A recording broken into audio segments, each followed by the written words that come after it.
part of this hearing this morning. And finally, NASA has yet to deliver a congressional budget for the mission beyond 2020. So it's difficult for us to approve the mission if we don't know what the ultimate cost will be to the taxpayers. While we celebrate this unbelievable accomplishment and the fact that you're continuing to be pioneers in space, we also need to look at the next chapter of exploration and make sure it's a successful one. I appreciate the value of ambition and vision, but I also look forward to hearing from you, Administrator Bridenstine, on just exactly how we're going to meet this challenge. So again, thank you, Mr. Chairman, for holding this hearing. And I would like to include for the record the testimony of Dr. Patricia Sanders, the head of NASA's Aerospace Safety Advisory Board, who has highlighted some of the challenges that I mentioned. Without objection, it will be added. And thank you, Senator Cantwell. Administrator Bridenstine, you are recognized for an opening statement. Welcome. Thank you, Mr. Chairman. Thank you, Ranking Member Cantwell. And thank you for the members of the committee for having me here today. We are indeed celebrating 50 years of Apollo. And in that era, we had this great contest of great powers. And we were trying to demonstrate our technological prowess, our ability to lead the world. And in that era, it wasn't just about technological prowess. We were trying to demonstrate that our political and economic system was, in fact, superior to that of the former Soviet Union. And of course, we are all so proud of what NASA did in those days when our astronauts, Buzz Aldrin and Neil Armstrong, walked on the surface of the moon for the first time in human history. And here we are 50 years later, still celebrating that monumental, absolutely stunning achievement. But as the ranking member identified, we did 5 additional missions after that. A total of 12 people walked on the surface of the moon. And then the program ended. And I think that's kind of been a letdown for NASA over the last 50 years. We want to continue doing these stunning achievements and go further and explore more. And that's what this new program is all about. We call it Artemis. We think about the history of the Apollo program and what it meant to the United States of America. Well, in Greek mythology, Apollo had a twin sister, and her name was Artemis, and she was the goddess of the moon. Under the Artemis program, when we go forward to the moon sustainably, we go with a very diverse, highly qualified astronaut corps that includes women. And we have direction from the Vice President, who of course is the chairman of the National Space Council, that within 5 years we will land the next man and the first woman, he said, on the south pole of the moon. I think that's an important distinction as well. All of these years we believed that the moon was bone dry. Up until 2008 and 2009, now we know that there are hundreds of millions of tons of water ice on the south pole of the moon. Water ice represents air to breathe. It represents water to drink. And hydrogen and oxygen, when cracked into its component, when H2O is cracked into hydrogen and oxygen, put into cryogenic liquid form, it is in fact the same rocket fuel that powered the space shuttles. And it's available in hundreds of millions of tons on the south pole of the moon. So this time when we go to the moon, we're doing it entirely differently. The direction is to go sustainably. In other words, to have access to the moon anytime, but not just anytime, but have access to the entirety of the moon. So we don't miss another stunning discovery like water ice, which we missed for almost 40 years. So we want to go back to the moon sustainably. We want to have access to all parts of the moon anytime we want. And of course, we want to use this as the proving ground. It is, I want to be clear, this is the proving ground. It is how we learn to live and work on another world using the resources of that world so we can, in fact, take that technology, take that capability to Mars. That's the long-term vision. And we have, I think, a good start. As the chairman identified, we certainly have in the President's budget request what we need to come out of the gate. I would suggest that by the 2021 budget request, we'll have more details as far as the trades that we need to make within the option space to go to the moon sustainably with an eye for Mars, and at the same time do it in a way that is commensurate with the budgets of the United States. And so that's what we're working on right now, Mr. Chairman. I'm happy to be here. Thank you for holding this hearing on the anniversary of Apollo, and I look forward to answering any questions. Well, thank you very much, Administrator Bridenstine. And I'm afraid I must have misspoken earlier. when I said that this was the 50th anniversary of the moon landing. I was a freshman in college at the time, and that could not possibly have been 50 years ago. So I'm going to ask my staff to recalculate that. No one questioned you. Something is wrong there. Well, look, we're going to have to get the money right, and thank you for being ambitious. And thank you to the administration for saying we can move this 5 years earlier and make it a priority and something we can be proud of, but something that's going to be safe. Let me just ask, there's talk about not getting a budget number for defense and non-defense discretionary, getting to October 1st and moving to a CR, maybe a short-term 2-week CR, month-long, or even a year-long. That would be counterproductive to getting you where you need to go. Is that correct? And how would it affect you? Yes, sir, it would be devastating. What we lack right now is a lander. The United States of America has not had a moon lander since 1972, the last time we landed on the surface of the moon. That's something that we need to develop. Of course, we have commercial partners that they've been investing their own money, and we're thrilled about that. By the way, we have opportunities to achieve this goal because of the investments some of them have already made, and in fact, a number of them. I mean, we're talking about a number of private companies that have already invested money.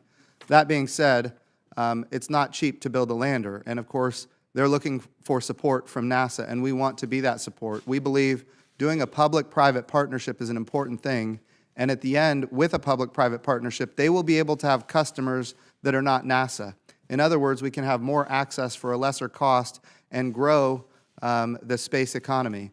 All of that being said, if we end up in a CR, that lander doesn't continue to get developed. We don't have money in the budget right now to develop a lander. It takes a good bit of time, which is why we need to get started right away. If we end up, sir, in a CR for a period of a year or even more, it would be devastating for trying to achieve the goal of landing the next man and the first woman on the South Pole. To some people, a CR, continuing resolution, sounds innocuous. Just level funding, just keep the level funding. It's way worse than that, isn't it, Mr. Administrator? It is. In fact, a lot of people associate, and I can tell you as the NASA administrator, they associate a CR with keeping things steady.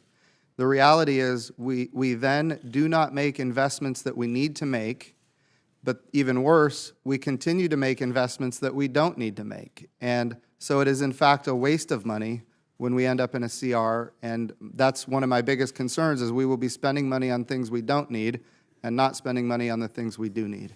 Thank you for clarifying that. You told the committee in March that NASA would examine all available options to ensure the first flight of the SLS, now called Artemis 1, takes place by 2021. How confident are you now that we can meet that deadline of 2021 for Artemis 1?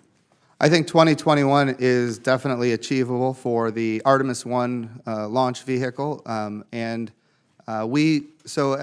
has already been identified by the ranking member, Mr. Chairman, we've made some changes at the head of the Human Exploration and Operations Mission Directorate.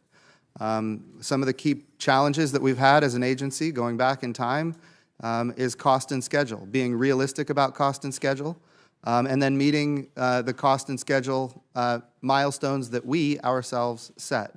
So in order to reset the cost and schedule of some of these flagship programs, as you've said, SLS, we've made changes at the top of the Human Exploration and Operations Mission Directorate. We are moving rapidly to put new folks in place, again, highly qualified folks, but I want them to be in place before we set out a new deadline for Artemis 1. And I say that because we need buy-in from the people who will lead the agency. And that goes all the way down to the Stennis Space Flight Center. We need buy-in there. We need to set very realistic milestones. Some of the challenges we've had in the past, and this is in GAO reports and IG reports, NASA has not been good at setting realistic budgets and schedule, and we need to get better at that. So before we announce a new date, I want to make sure that we have a new leadership team in place. Good. And quickly, with regard to Green Run, are you still determined to do it? Will you do all of it or just part of it? Green Run is absolutely in the baseline plan.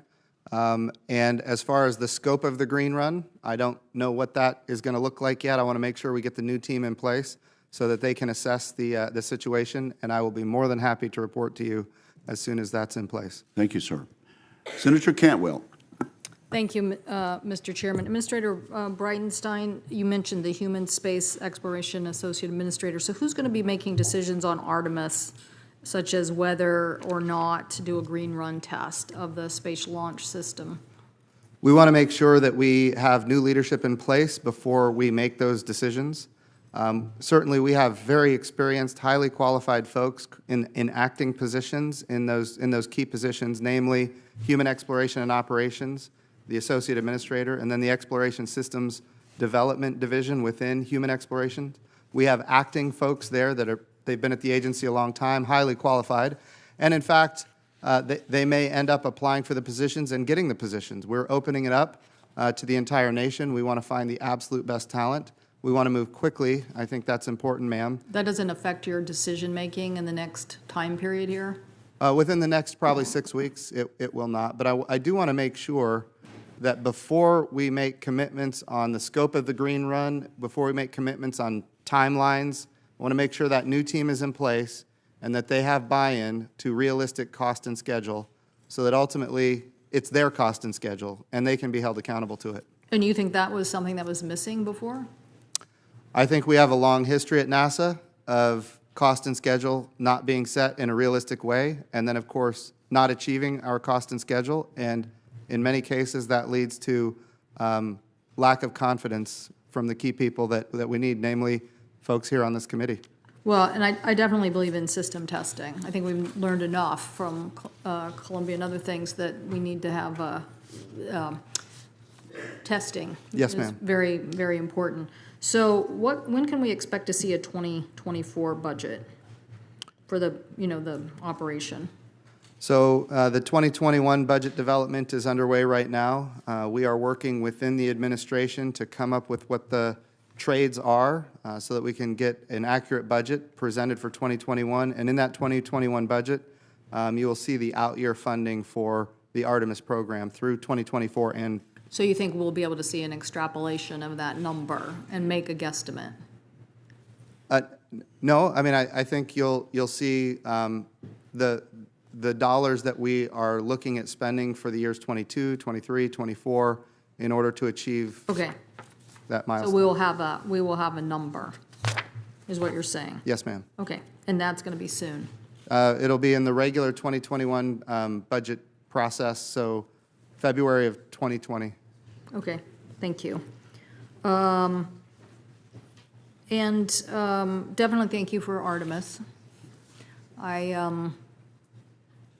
I hope that in this next mission, we can use whatever tools we have to call on America's brightest women engineers to participate in this process. As we've all looked at the video of the last launch, we can see one thing is missing.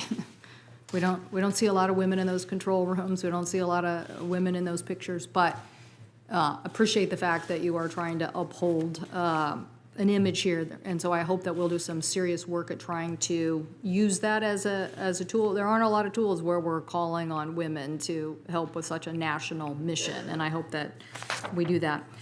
One thing that we can do here on the committee, because we're not going to build the launch system for you, but we can make sure that we get this weather situation correct. And one of the things when Chairman Ajit Pai was here, he said there was absolutely no legitimacy to the issues raised by NASA. Could I just get your comments on that so that we can keep making progress in solving this issue and how important accurate weather forecasting information is, not just for you, but for the traveling public? Yes, ma'am. So when we think about the 24 gigahertz part of the electromagnetic spectrum for 5G, depending on the decibel level, that will definitely bleed over to the 23.6 gigahertz part of the electromagnetic spectrum. And there is risk there that when it bleeds over, some of the sensors in space that are looking at the Earth to characterize water vapor and energy of that water vapor, some of that data could be interfered with. It could be corrupted. Now, I will tell you, I just want to be really clear, this was a study done by NASA on behalf of NOAA. NASA didn't have a dog in this fight, other than we have great scientists and engineers that can do this kind of analysis. That's it.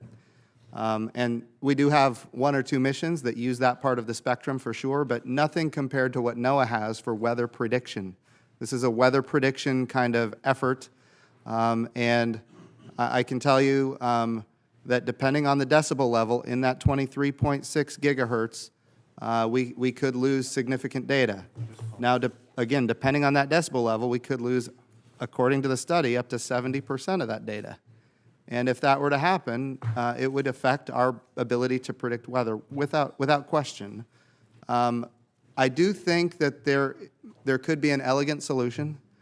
Look, this is outside my area. It's not NASA's job to do this, but I do think there's an elegant solution where the decibel level could be modified to the point where we could get all of the weather data we need and still be able to operate the 24 gigahertz for 5G.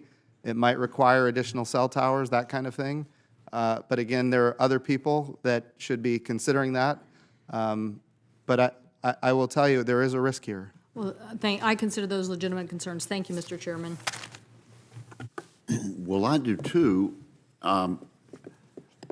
And so, although it's not your thing, it's vitally important to you. It is. Have you had a conversation with Chairman Pai, person to person, about this issue? I have not. So NASA did the study for NOAA. I understand. So. All right. Thank you. Next, we have, I believe it's Senator Scott. And he's not here. Senator Gardner. Thank you, Mr. Chairman. Thank you, Administrator Bridenstine, for being here. Last night I had the opportunity to walk down the mall and see thousands of Americans, people from across around the globe that were gathered on the mall to watch the incredible projection of the Saturn rocket on the Washington Monument. And it was a time to see families together. Some were having picnics, telescopes out on the mall. They had cameras and T-shirts wearing, emblazoned with the NASA logo, and celebration of a historic accomplishment 50 years ago. And it made me incredibly proud of this country. And I hope that we can find more moments like that to celebrate, not just in this, but in so many great things and achievements this country has accomplished. Times of great division and political strife, things like this can bring the country together. And you saw it last night on the mall. And I think I even texted you a picture of it. I don't know if you had a chance to get down there or not, but hope you will. Yeah, and thank you for doing that. It was a great picture. I think when you look back to the opportunities we have in space, I think, look just around the hearing room, my guess is a significant majority of the people in this hearing room weren't here 50 years ago when the United States embarked on this incredible effort. And so our generation, Mars could mean incredible. It could mean an incredible amount of new opportunity and hope for our country. What are the 2 or 3 things that this Congress ought to be looking at that will ensure we're successful in prioritizing that we get back to the moon and to Mars? I mean, what are the 2 or 3 things that we ought to be completely mindful of and dedicated to? So I think what we have to think about, just as a nation, And when we talk about vision, that's what NASA does for the country, provide vision. I loved how you just talked about the turmoil that our country was in at the time. Vietnam was raging. There were protests in the streets. We had civil rights abuses. We had civil rights protests. The country was torn apart.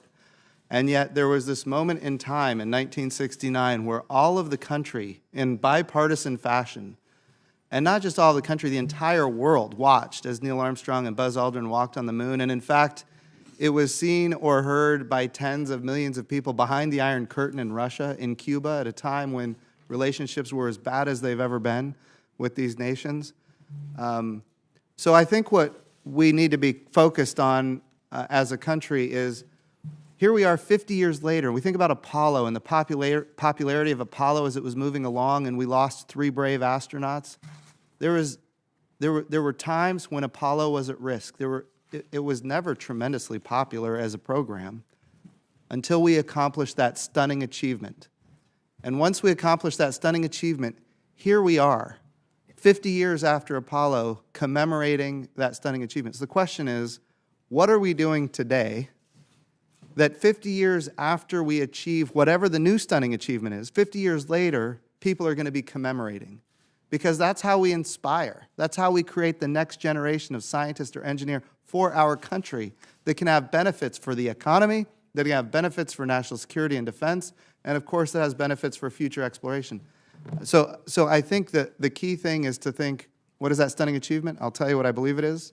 It's finding life on another world. And in the last year, significant discoveries have been made that indicate life very well could exist on Mars. Yeah. You talked a little bit about some of the leadership changes and finding new leadership. Last week, regarding changes, leadership at NASA's Human Exploration and Operations Mission Directorate. Does the leadership change mean a change in NASA's direction or long-term vision? Not one bit. Yeah. There are incredible initiatives within NASA, specifically under Human Exploration Operations Mission Directorate. Will the change in leadership mean that the strategies, for example, like Gateway, are being reevaluated? Not at all. Okay. The STPI report that NASA had commissioned talked a little bit about the challenge with the time frame. How do we overcome the findings of that report? Well, I think there are technologies that can be developed that accelerate the path. You're talking about the path to Mars. Right. There are technologies that can be developed that accelerate the path, and there are new approaches that I don't think are being considered. And we have a small team of people looking at this and evaluating whether or not we could, in fact, do a short duration stay on Mars using orbital physics that I don't think many people have considered in the past. And I think if we could do that, we could accelerate the timeline. I have said publicly I am not willing to rule out the 2033 timeline. Of course, your friend and colleague in the House, Representative Ed Perlmutter, has been very keen on the 2033 timeline. I think there is a possibility that could be achieved, but we're looking at what that trade space would be, and we're going to do our own assessments. But certainly, I think there are ways that could be considered that would increase the timeline, improve the timeline. Well, thank you, Administrator, for giving us all something to hope for and drive for. Thank you. Absolutely.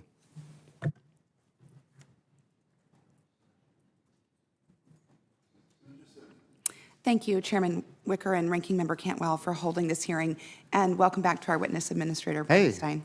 Thank you. Yesterday marked it was the actual 50th, Chairman, so sorry about that, of the Apollo launch. A historic event in American history and a monumental moment for space exploration. Last week, as the ranking member of the Aviation and Space Subcommittee, I was proud to preside with Senator Cruz at a hearing discussing human space exploration both in the past and in the future. As we look to the future of space exploration, we must first address space industry issues we face here on Earth. So, Administrator, I'd like to start by asking about the workforce capacity of NASA and its commercial partners. From the time NASA decided to end the Space Shuttle program through today, NASA's prime contractor workforce has declined by over 60%. At the same time, more than 21% of NASA's civil service workforce is currently eligible for retirement, and more than half are over 50 years old. If we are to return to the moon, these are some of the challenges we must address. But a 2017 OIG report found that NASA's capability leadership teams, tasked with determining if NASA missions have a high likelihood of success, had regularly failed to determine if NASA's workforce was able to meet the needs of the mission or the agency. So after serving as the NASA administrator for over a year, what efforts have you taken to ensure the workforce at NASA and its commercial partners are able to sustain long-term American space leadership?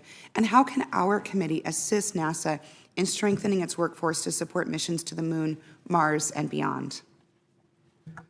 So NASA has a number of programs that we use to inspire young folks to enter into the STEM fields, and that's really where the key is. If you go back to the Apollo era, most of the NASA workforce was Jack Schmitt, who's a NASA astronaut and a geologist. He landed on the moon. He was one of the 12 moonwalkers. He has said that the NASA workforce was somewhere between 25 and 30 years old on average in those days. We're significantly different from that, as you've identified. We have a bow wave of retirements coming. As you mentioned, half of our workforce is above 50 years old. That puts a tremendous challenge that we need to address on the table. A couple of things that I think are important, and that is getting people inspired early. And I will tell you one program that I've talked about a lot, that I fully support, that has direct implications for NASA's workforce, is FIRST Robotics. These young folks that are very diverse in high school are engaged in these robotic competitions that are absolutely mind-boggling, that these high school kids can build these robots to compete at this level. And what we find is there's a direct positive correlation between these kids that participate in these activities and them going into those STEM fields that are so critical for the future. If you go out to the Jet Propulsion Laboratory, which is where we build the robots for Mars, you will talk to folks that are building robots for Mars right now that, in fact, were part of FIRST Robotics in high school. So I think that kind of capability is tremendously valuable for the workforce that we're going to need 10 years from now, for the workforce we're going to need 20 years from now, and it's not just for NASA, although we see it in real time at NASA. And NASA is a big sponsor of that activity. And we provide mentors, 10 centers across the United States. We have mentors embedded with these kids that are doing these just mind-boggling robotic development projects. So I think FIRST Robotics is one of those things. One of the challenges that we have to consider, though, is the middle management that becomes upper management. There's a gap in middle management. That's where we're going to have a gap that we have to fill. And so we're working right now on where we can get that talent, thinking about are there mid-career professionals in other industries that could help us, those kind of things. But the reality is we need a bench. We're actually pretty good right now in developing that bench, but there is a gap there that you've identified. Thanks. I next want to discuss NASA's collaboration with universities.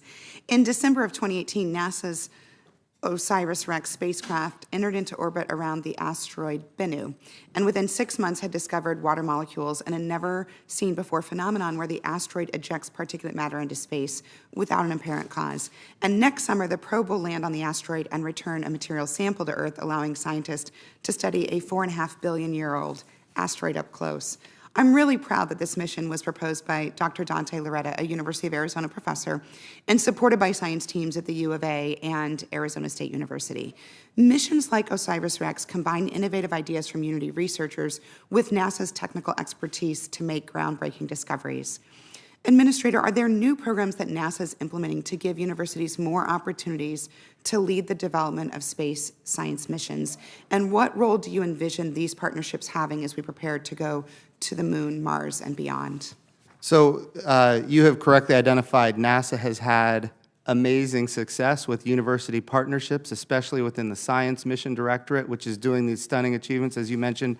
An asteroid return mission for the first time in human history. And I will tell you, Arizona universities, whether it's the University of Arizona or Arizona State, these two universities are leading the world when it comes to university engagement with NASA and developing these programs and projects. And here's the thing, what we find, when universities do this activity, meeting cost and schedule happens. And that's not always the case at NASA, but universities have an opportunity to do that. Going back to your workforce issue, this directly ties in. Because when these universities engage in these projects, they get the students involved. And then those students enter the workforce immediately ready to take on projects for NASA. That's how we develop the workforce of the future. So Yes, we have a number of different programs. Of course, you've identified some of them already. But having principal investigators at universities that propose these projects and then using the universities to develop those projects, I think is a great way to stay on cost and schedule, to develop the workforce of the future, and of course, to get young folks involved in our missions. Thank you. Thank you, Mr. Chairman. Senator Scott. Thank you, Administrator, for being here. As you know, Kennedy Space Center and NASA's efforts are very important to Florida and to the Florida economy. When the Obama administration shut down manned flight, we lost about 7,000 jobs, which impacted our economy, but plus it impacted the talent that stayed around the Space Coast to impact future NASA missions. So we were able to, through what the private sector did, and as a governor, we spent $230 million investing in the Space Coast, and now it's thriving again. And a lot of it's because of very good decisions Kennedy Space Center made, and on top of that, these private companies have just poured in an unbelievable amount of money. What do you need? And we all know the importance of what you're doing. How difficult it is to come up with the numbers that it takes so you can defend, when you come here to ask for resources? How do you figure? How do you do it? So it is exceptionally difficult, and I'll tell you what. First of all, what Kennedy has done is amazing. Becoming a multi-user spaceport where you've got private sector companies launching rockets side by side with NASA and Air Force and everybody else, commercial, government. And one other thing, Bob Cabana is the center director down there, and he's done amazing work to grow that industry in Florida. But I think one of the areas where the rest of the country could help is modeling the investments that the state of Florida made into that space center that ultimately is enabling NASA to accomplish its mission. And so I want to tell you, from the agency perspective, we are grateful for your leadership when you were governor to help us keep that going. So I just want to be on the record with that. And there are other states around the country that could do similar things. A couple of other points as far as like the idea of how do we come up with these kind of schedules, given how complex these missions are. It's very difficult because when we do these things, we're inventing for the first time subsystems to subsystems. And depending on how those work, then we can put them in the subsystems. And then those subsystems are being invented for the first time, and then we put them in the systems. And so there is a very difficult process here where we're not mass producing automobiles, for example. We are inventing things for the first time. We're developing things for the first time. NASA is not, we're not a manufacturing organization. We are a development organization. And now we do it alongside with a lot of these commercial partners that, of course, are operating out of the Kennedy Space Center. So it is often hard. I'll tell you where we are not good as an agency. What we like to do in many cases is come up with a plan. If everything goes right, here's the end state. Oh, by the way, we'll put in 50% margin. But if any one thing goes wrong along that path, you can eat up that 50% margin just like this, and it has follow-on effects. And so the risk is still there. But so the risk continues on the schedule, but at the same time, the margin is gone, and so this puts us in a situation where we need to be more realistic about schedule and cost as we go forward. The agency has always, one of the things I love about the agency is that so many people there have this can-do spirit. A lot of people there, they want to make it happen. They believe they can make it happen. They're some of the smartest people in the country, and I believe they can make it happen. But because our missions and our systems are sometimes so complex, and this is the biggest challenge, because they're so complex, any small change that has to be made takes a long time to fix. And so we have had a hard time with that, as has been indicated by the Inspector General reports, the GAO reports. That's why we're making changes at the top of leadership within the Human Exploration and Operations Mission Directorate. But it's something we need to get better at.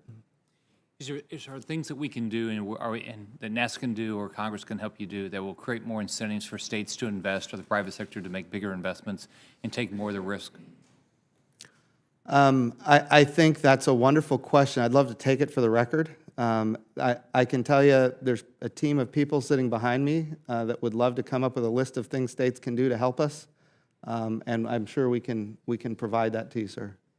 Well, I'm sure all these states want the work done in their state, and they want to be proud of the work done in their state, and so they do. I think many people would do the same thing Florida did if there was an opportunity. I think you're right, sir. Thank you, Mr. Chairman. Senator Moran. Thank you, Mr. Chairman. Administrator Bridenstine, thank you very much for your presence here today. Thank you for your leadership and vision. I'm impressed by you, as I've indicated previously in other hearings, and I appreciate what you're doing to take NASA into a different realm and take our country with it. Thank you, sir. You're welcome. First of all, you said something in response to an earlier question that I want to flesh out. And that's something I've been looking for a while as an appropriator in this arena, the 5-year plan. And I think if I heard you correctly, understood what you were saying is that while we have a 1-year, $1.6 billion request for FY20, the administration, you, OMB, and others are working to have, and when they put together their request for FY21, that will then include the numbers that I've been looking for. What is it going to cost over the next 5 years? Despite what you and the senator from Florida had to say, those numbers I understand are difficult to come by. But for me and others who are interested in this program, we need to know not what it costs this year, but what it costs over the life of the project. And yes, sir. Did I understand your answer to Senator Cantwell correctly? Yes, sir. So there are trades that we have to negotiate out, and that happens inside the administration, of course, with OMB and the National Space Council, and of course, the chairman of the National Space Council is the vice president. So we need to come up with what these trades are, come to an agreement within the administration. Not we have to be careful that we keep our eye on what the goal is. The goal is the first woman on the South Pole of the Moon in 2024, and then once we have those trades made, commit to the baseline, and then make sure we come up to the Hill here and share it with our members of Congress and senators. When you say trades, Yes, sir. Trades within the NASA budget, trades within the broad funding? Within the architecture. So I'll give you an example. You look at Apollo. We had one lander. We had one human lander, and that was it. And because of that, there were major risks in that landing system. Apollo 8 went to the moon without a lander because the lander, quite frankly, wasn't ready. It took years later before we took the lander to the moon. That wasn't years, but months. And so, but the question is, how do we mitigate risk and use what didn't exist back then, commercial companies that are willing to make their own investments? And so there's a lot of variables at play here, a lot of knobs to turn, if you will. Some commercial companies want to invest as much as 30%, maybe even more, into the project. So that helps us if they get selected for the project. If they don't get selected for the project, it doesn't help us. We want to make sure they're capable of achieving the end state, but at the same time, we're attracted to the fact that private companies want to make this investment. So depending on how much money these companies invest changes the number. The other thing is, do we want to have just one lander? Do we want to have 3 landers? In my view, we should have 3 commercial landers that are receiving support from commercial industry, and then as time goes on, down select to 2. And that keeps them all very, very motivated to be one of those 2 down selected companies. And so that mitigates risk, because now if something goes wrong with one, the others go forward, and we can stay on schedule. I didn't artfully ask my question. You artfully answered it, and we both knew what I think I was talking about. But what we're talking about is a 5-year plan for Artemis. Yes, ma'am. And, Yes, sir. That I understand we're not going to have a 5-year plan for everything NASA's going to do. But for us to begin the process of funding Artemis, we need to know how it is at least envisioned, estimated, that money is going to be required into the future. You and the chairman had a conversation in today's hearing that I would highlight. None of this will work. And I need your assistance with the administration, your assistance with your former colleagues in the House. I need everyone to know that if we're going to pursue a more bold plan at NASA, we have to have a budget agreement that allows us to spend the money. And a CR is, as you indicated, is devastating to this cause. And so I would just ask you to rally your friends and colleagues to make certain that Congress understands, while none of us may get exactly what we want in a budget agreement, many things that we do care about will simply not occur in the absence of finding some middle ground, some compromise in regard to those. What international role is there in Artemis in particular? Anything? Yes, sir. So we look at the International Space Station, an amazing achievement of not just technology, but also diplomacy. 15 nations operating the ISS. Of course, the United States of America is the lead on it. But we want to take that coalition and we want to go all the way to the moon and, in fact, even grow it from there. That's what Artemis is all about. And this time when we go to the moon, we have a very diverse astronaut corps that includes women.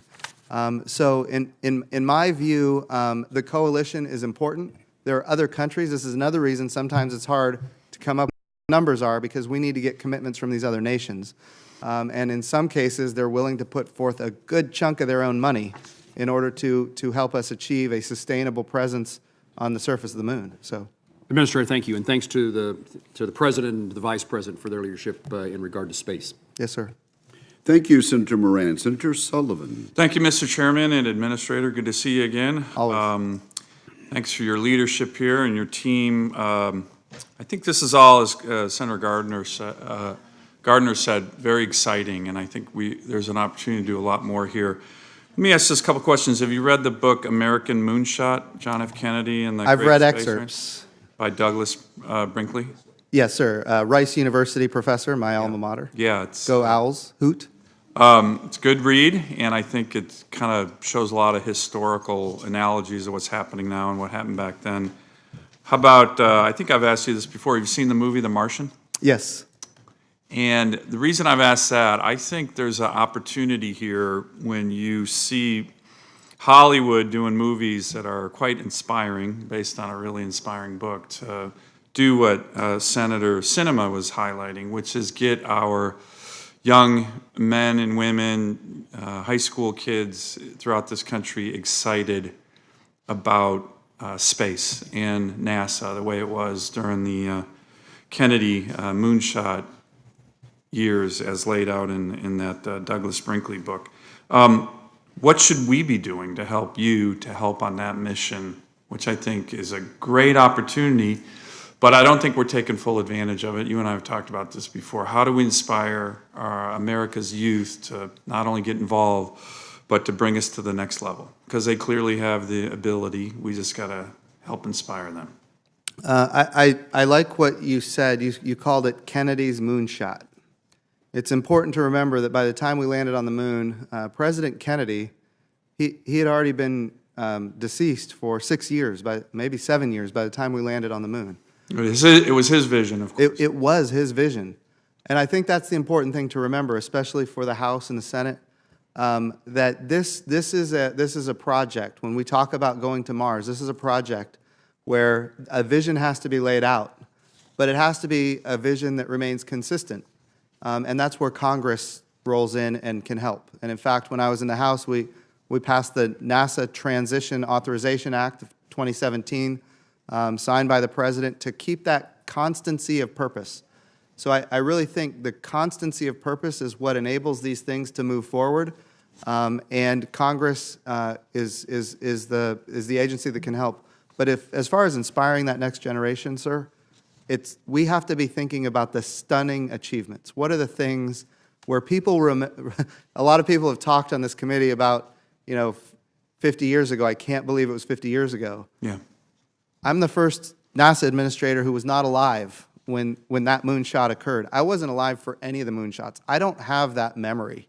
Well, let me ask you on timelines and vision and kind of the bold stroke that you're talking about. I was reading your bulletin to the NASA employees, and if you can help me understand, you talk about the Artemis 1 mission within the lunar vicinity by 2022, and yet you were talking about 2024 on the landing. So what, if you, and I know we only got a couple more minutes, but if you can lay out the schedule, is it 2022, is it 2024 for being back on the moon, and also help me understand So Apollo 11 had the Saturn V rockets, had the lunar module, had the command module orbiting the moon. What's the similarity? What's the difference? How big is the SLS going to be? Is it going to be a lot bigger than Saturn V rockets? Yes. Can you give us, are we orbiting the moon with a command module, or are we landing directly? I mean, what's the vision? And then you have a minute left. Lay out the vision for Mars after I can that. do it. Can you 50 do it? seconds. All right, good. All right, here's what we're doing. Maybe the chairman will give you a couple extra seconds. SLS rocket, biggest rocket ever built. Bigger than Saturn V. Yes, well, it's more powerful than the Saturn V. As far as like the feet high, I'm not sure. I'll tell you, it's taller than the Statue of Liberty. It's big enough. And then the Orion crew capsule at the top of that. Now, we would like to see that go around the moon uncrewed in 2021. When we go around the moon uncrewed, we will be able to do... That's 2 years from now. Yes, that's right.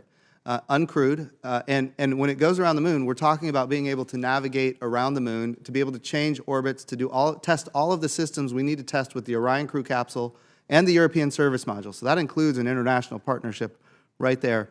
But then for Artemis 2, when we have crew on board, the vicinity of the moon still matters here. We're not going to be going to the surface of the moon, but with Artemis 2, we're gonna launch into Earth orbit with all of the metabolic systems for human life support, and we're going to test all of those systems in Earth orbit for a period of time. Why? Because we don't want to test them at the moon.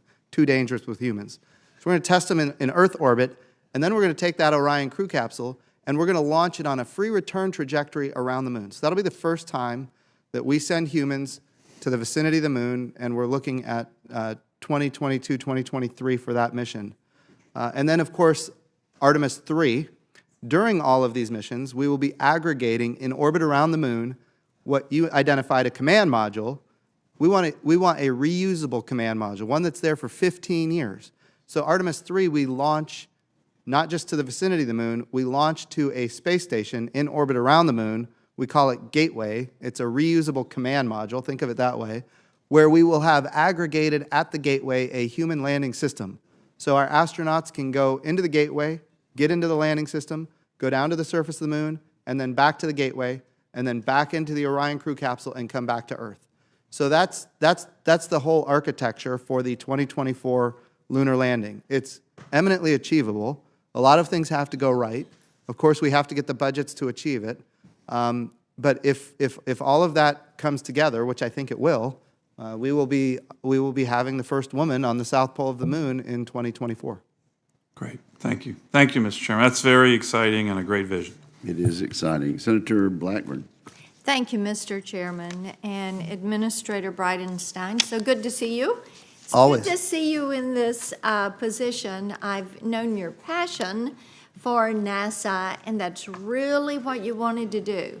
And to see your leadership and your vision, we love it. Couple of questions I have dealing with China and great power competition.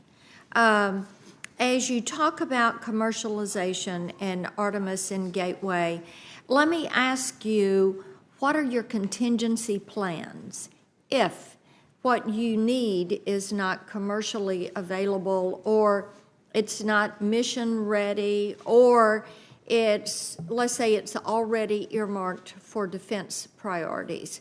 So what is your contingency plan so that you stay on schedule? Yes, and ma'am. meet your timeline? So when we look at the architecture, we want to build dissimilar redundancy into as much of the architecture as possible. In fact, we talked about landers. A little bit earlier, we talked about having multiple human landers that are reusable, that can go back and forth to the moon from the Gateway. And ultimately, why do we want multiple human landers in the development process? Because if one of them falls behind or can't meet the milestones, the other ones can go forward. And that is how we build reusable, or I should say, dissimilar redundancy into the architecture so that we can keep moving forward even if one falls behind. What we don't want to do is end up in a position where we put all of our eggs into one basket, Right. and then we can't achieve the milestone. That's, quite frankly, what we've done with SLS and Orion. Now, those are the only two systems that exist that are going to be able to get us to the moon. And so we're on the 5-yard line. We're going to finish those programs. They're going to take us to the moon. and they're going to be the flagship of our moon missions thereafter. That being said, we want to make sure that in the future we have multiple dissimilar capabilities that don't get us bogged down on the way. Awesome. That sounds great. Mr. Chairman, I'm going to yield back my time because I see Senator Markey's come in, and I know we have a vote that is on the floor and we need to finish. Thank you, Mr. Administrator. Yes, ma'am. Thank you, Senator Blackburn. Senator Markey. Thank you, Mr. Chairman, very much. Massachusetts has played a proud role in the United States space program, from the leadership of President Kennedy to the hundreds of scientists who worked in labs at MIT and other institutions up in Massachusetts, the Massachusetts factories that manufactured gear for the missions. The ingenuity and know-how of Massachusetts was key in changing the impossible to the possible with our scientists and engineers and physicists and designers and manufacturers. And as the space race has turned from a sprint into a series of marathons, it becomes more and more important to make smart and balanced decisions for the long-term health of our space program. Minister Bridenstine, you have estimated that it will cost around an additional $20 to $30 billion to bring American astronauts back to the surface of the moon. In the Trump administration's fiscal year 2020 budget amendment, NASA asked for the ability to move funds from other parts of the agency to its moon landing program. So, Mr. Administrator, can you commit that NASA will not decimate valuable programs such as those in the Science Directorate, which study everything from solar wind to the possibility of life on Mars, in order to fund its mission to the moon? Yeah, so just so you're aware, Senator, I've worked very hard to make sure that the additional money needed for Artemis, for going back to the moon, did not cannibalize any other parts of NASA's budget. And I worked hard to achieve that, and in fact, we achieved that. Now, where that money came from, that was well above my pay grade, but I can commit to you that I continue to work to make sure that we don't cannibalize one part of NASA to feed another part of NASA, and I'll tell you why. Because it doesn't work. We've tried this before in the 1990s, where we were going to fund the Space Exploration Initiative by taking money out of the International Space Station, and that created all kinds of problems. Then in the 2000s, we were going to take it out of the Science Mission Directorate. That created partisan problems. And so at the end, it never works. So what we're trying to do is make sure that people understand that this achievement will be accomplished so long as there's strong bipartisan support, and that's what we're looking for. Thank you. And that would be my goal as well, working with the chairman and the other members of the committee, because it's clear that we can't, once again, lift our gaze to the moon while engaging in tunnel vision here. Yes, sir. On Earth. We have to ensure that the other science is also fully funded. NASA was appropriated $218 million for lunar science in fiscal year 2019. Mr. Administrator, has NASA been working with the national academies or broader academic community in determining the science projects that will be flown on the commercial lunar payload services? I'll have to take that for the record. I can tell you that as an agency, it has been my direction to all of the mission directorates to follow the guidance of the National Academy of Sciences. And if there is any concern that we are not doing that, I would love to know it. But as far as I'm concerned, we ought to be following the guidance of the National Academy of Sciences. Yeah, it's absolutely imperative that we stay close to the national academies and the whole scientific community. It will enhance the likelihood that we will be successful. And finally, it's been more than 50 years since this country has built some of the technology we need on the moon, including lunar spacesuits. Notably, David Clark Company, based in Worcester, built the spacesuits for the Gemini program and the radio headsets for the Apollo missions. We have no spacesuits for deep space missions today, and it can take years to get spacesuit technology ready to use, raising questions about how we meet the 2024 target. Mr. Administrator, what is NASA's planned schedule for development and procurement of spacesuits for the 2024 moon landing? It's a wonderful question. We just had this conversation this morning. It's a challenge. Spacesuits are very complex. and they're not easy to come by. And a spacesuit for the International Space Station is very different than a spacesuit for the moon. You've got lunar dust, you've got different thermal challenges on the moon that you don't have in low Earth orbit. So we do need the development of a new spacesuit. What we're looking at is a spacesuit architecture that is flexible, one that can be used both in low Earth orbit and at the moon. And as early as 2020, we will be testing parts of a spacesuit on the International Space Station.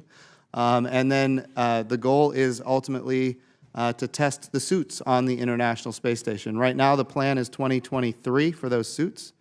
If we were to get Artemis funded, we could accelerate those to build margin into the schedule. So through you, Mr. Chairman, I would request from you, Mr. Administrator, a timeline from NASA on what your plan is to develop these spacesuits? Yes, sir.